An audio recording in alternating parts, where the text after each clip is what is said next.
जय हिंद दोस्तों, स्वागत है आप सभी का इस वीडियो में। मैं हूं मयूर मोगरे। तो बहुत सारे एस्पिरेंट्स को जिस चीज का इंतजार था वो घड़ी आ गई है। यूपीएससी सिविल सर्विसेज एग्जाम का कट ऑफ रिलीज कर दिया गया है यूपीएससी के द्वारा। अब देखिए, यहां पर अगर हम ट्रेंड की बात करें तो हमें कंटिन्यूअसली जो कट ऑफ है वो रिड्यूस होता हुआ देखने को मिलता है प्रीलिम्स की अगर हम बात करते हैं। अब इसका कारण क्या है? देखिए, एक टाइम था जब जो कट ऑफ है यूपीएससी प्रीलिम्स का वो 116 तक पहुंच गया था और बहुत सारे लोगों को ये लग रहा था कि यार पेपर जो है अब इजी आने लग गए हैं, जो क्वेश्चन है वो इजी आने लग गए हैं। ठीक है, एनालिटिकल क्वेश्चन पूछे जा रहे हैं लेकिन अब वो काफी प्रेडिक्टेबल हो गए हैं कि हमें पता है कि ये क्वेश्चन आएगा, ये क्वेश्चन नहीं आएगा। फिर उसके बाद से यूपीएससी ने यू टर्न मारा। यूपीएससी ने ऐसे क्वेश्चंस निकालना शुरू किए कि वो कोई प्रिडिक्ट ही नहीं कर पा रहा था। और इसका जो नतीजा है वो हमें कट ऑफ में भी देखने को मिला। कंटिन्यूअसली हमें जो कट ऑफ है वो रिड्यूस होता हुआ देखने को मिला। मतलब फिर 105 जो है वो देखने को मिलता है, देन उसके बाद 100 के नीचे कट ऑफ आ जाता है। और अभी अगर आप देखोगे तो कट ऑफ जो है जनरल कैटेगरी का वो 92.51 हमें देखने को मिलता है और जो ईडब्ल्यूएस कैटेगरी है उसका 77.55 हमें देखने को मिलता है। और जो ओबीसी है जो अब ऑलमोस्ट जनरल कैटेगरी जैसा ही हो गया है, कट ऑफ जो उसमें ज्यादा कोई फर्क नहीं रहता है, तो यहाँ पर भी वही देखने को मिल रहा है। 89.12 कट ऑफ जो है वो देखने को मिल रहा है। एससी का अगर हम देखते हैं तो 74.84 देखने को मिल रहा है। एसटी का देखने को मिलता है 68.71 देखने को मिलता है। और इस तरीके से जो कट ऑफ है वो कंटिन्यूसली रिड्यूस हो रहा है। अब देखिए, जब बहुत सारे एस्पिरेंट जब एग्जाम देके निकले थे तो उनका यही बोलना था कि यार पेपर जो है बहुत टफ है, हमारा तो क्लियर ही नहीं होने वाला है, पेपर जो है बहुत टफ है, क्लियर ही नहीं होने वाला है।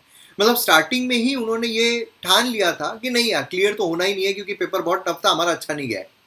देखिए, यहाँ पर जो कट ऑफ होता है, कट ऑफ कोई पिछले साल के मुकाबले नहीं रहता है कि पिछले साल इतना तो इस साल इतना कट ऑफ रहेगा। पिछले साल अगर कट ऑफ जो है वो इंक्रीज होता जा रहा है तो इस साल इंक्रीज होगा। कट ऑफ अगर डिक्रीज हो रहा है तो कट ऑफ जो है इस साल भी डिक्रीज हो जाएगा। कट ऑफ कंप्लीटली डिपेंडेंट रहता है कि एस्पिरेंट्स ने कैसा पेपर अटेम्प्ट किया है। अब समझ लीजिए कि अगर एक एस्पिरेंट है, उसने अगर पेपर दिया है यूपीएससी प्रीलिम्स का और उसको अगर समझ लीजिए 20 मार्क मिले हैं तो कट ऑफ जो है वो 20 पर ही होगा।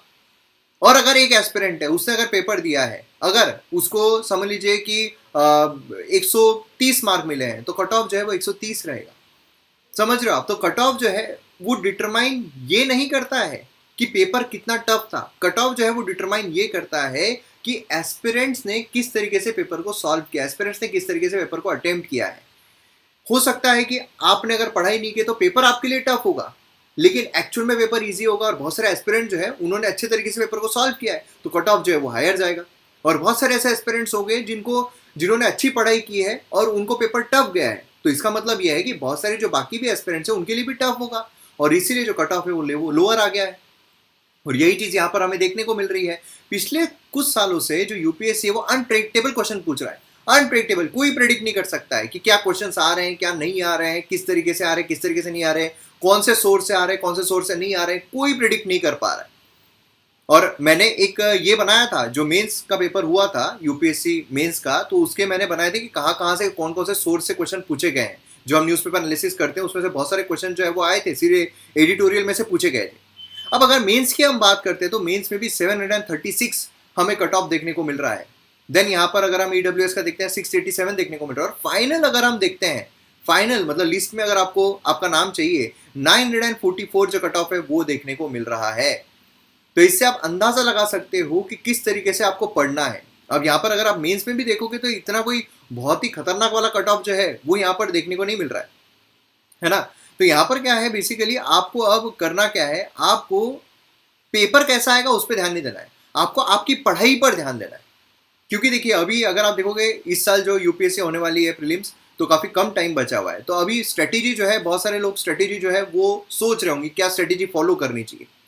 देखिए, स्ट्रेटेजी जो है काफ़ी आसान है। अभी आपको सिर्फ रिवीजन पर फोकस करना चाहिए क्योंकि इतना कम टाइम बचा हुआ है कि अब आप कोई नई चीज़ अगर पढ़ोगे तो उसको रिटेन करना, उसको याद रखना काफ़ी मुश्किल रहता है। इसे जितना ज़्यादा आप रिवीजन की तरफ ध्यान दोगे उतना ही बेटर रहेगा। इसके लिए आप टेस्ट सीरीज जो आपने सॉल्व की भी होगी तो टेस्ट सीरीज जो है उसका रिवीजन आप कर सकते हो। जो क्वेश्चंस है वो आपके रिवाइज हो जाएंगे, आपका अप्रोच जो है वहां पर चेंज हो जाएगा। जो चीज़ें हैं, जो भी आपने नोट्स बनाए होंगे या फिर अगर आपके पास पीडीएफ्स अवेलेबल होगी तो पीडीएफ के थ्रू आप रिवाइज जो है वो कर सकते हो, है ना। एमएम एकेडमी की अगर आपके पास पीडीएफ है तो उसके थ्रू जितने भी क्वेश्चंस है, जितने भी सब्जेक्ट्स हैं उनको आप रिवाइज कर सकते हो। काफ़ी अच्छे तरीके से रिवीजन आपकी हो जाएगी, है ना। क्योंकि जो पीडीएफ हमने बनाई हुई है, अब समझ लीजिए पॉलिटी की है, तो उसका हिस्टोरिकल बैकग्राउंड अगर हम देखते हैं तो हिस्टोरिकल बैकग्राउंड पूरा का पूरा अगर आप पीडीएफ से भी रिवाइज करते हो तो आपका 10 मिनट या ज़्यादा से ज़्यादा 15 मिनट में आपका रिवीजन हो जाएगा। सोचिए एक चैप्टर आपका 10 मिनट में हो रहा है तो सभी चैप्टर्स आपके कितने इसमें हो जाएंगे। मतलब टारगेट ये है कि एक दिन में आपका पॉलिटी जो है कंप्लीटली रिवाइज होना चाहिए, एक एक दिन में आपके सभी सब्जेक्ट जो है वो रिवाइज होने चाहिए। सबसे बड़ा पॉलिटी जो है वही हमें देखने को मिलता है और फटाफट रिवाइज हो जाता है। तो इसलिए क्या है, बेटर रहेगा जितना ज़्यादा आप रिवीजन पर फोकस करो। उसी के साथ साथ जो आपने करंट अफेयर के भी आपने अगर नोट्स बनाए हुए हैं आपके पास अवेलेबल है तो वो पढ़ो। बाकी अगर आपने नोट्स नहीं बनाए हुए हैं तो बाकी जो इंस्टीट्यूट्स जो करंट अफेयर की मंथली मैगजीन निकालती है उसके आप टाइटल्स पढ़ो, जितने भी टाइटल्स है वो पढ़ो। और टाइटल्स अगर आपको याद आ रहा है उसके अंदर का न्यूज़ तो ठीक है, अगर नहीं याद आ रहा है तो फिर वो न्यूज़ जो है वो अंदर जाके पढ़ो। हर एक न्यूज़ अगर आप पढ़ने बैठोगे तो फिर टाइम जो है वो कम पड़ जाएगा।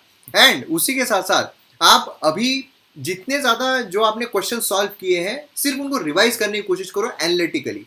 क्या होता है कि हम याद करने की याद मत करो कि ये जो है ये क्वेश्चन का जवाब ये है, वैसा याद मत करो। एक क्वेश्चन है उसके 4 जब ऑप्शन होते हैं तो चारों ऑप्शन का एनालिसिस करो, क्योंकि हो सकता है कि अभी ये वाला इसका जवाब हो लेकिन क्वेश्चन एग्जाम में ऐसा पूछा जाए इसका जवाब जो है वो ये हो।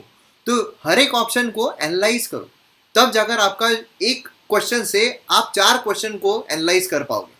तो ये उसकी स्ट्रेटेजी होती है, तो ये फॉलो करना यहाँ पर बहुत ज़रूरी है। और उसी के साथ साथ अगर आपको और भी फास्ट तरीके से जो सिलेबस है उसको रिवाइज करना है, जितना टाइम बचा हुआ है उतने टाइम में अगर आपको रिवाइज करना है तो मैं आपको सजेस्ट करूंगा आप MM Academy ऐप जो है वो डाउनलोड करो। MM Academy ऐप डाउनलोड करोगे तो यहाँ पर आपको जो वेरियस कोर्सेस है वो देखने को मिलेंगे।